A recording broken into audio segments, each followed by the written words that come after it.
пайғамбар мысалы хадистер өте көп. Мысалы кім туыстық қарым қатынасты жалғаса, оның өмірі ұзақ болады дейді. Кімде кім дұға ететін болса, садақа беретін болса, бәлені қайтарады дейді. Дұрыс па?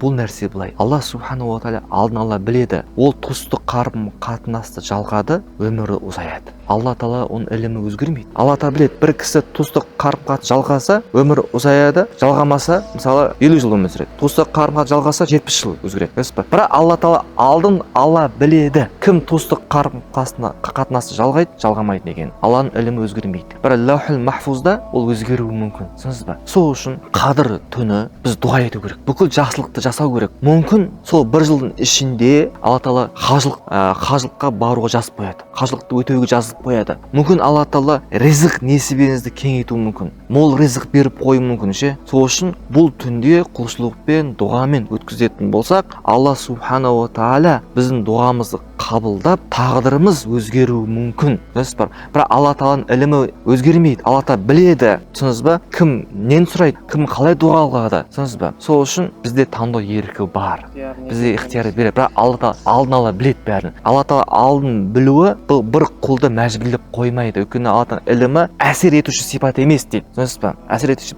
сипат деген мағынасы былай. Мен мысалы от күйдіреді, дұрыс па? Білеміз. Отты күйдіреді деп айтсақ, от бізді шынайы қазір күйдіре ма? Жоқ, көріңіз ба? Сол үшін бұл кең тақырып ақидадан өтіледі. Сол үшін бұл жерде Алланың алдында ілімі өзгермейді, бәлкім лаухул махфуздағы нәрсе өзгеруі мүмкін. Түсінесіз ба? Бірақ Алланың бұйрығымен болады барлық нәрсе.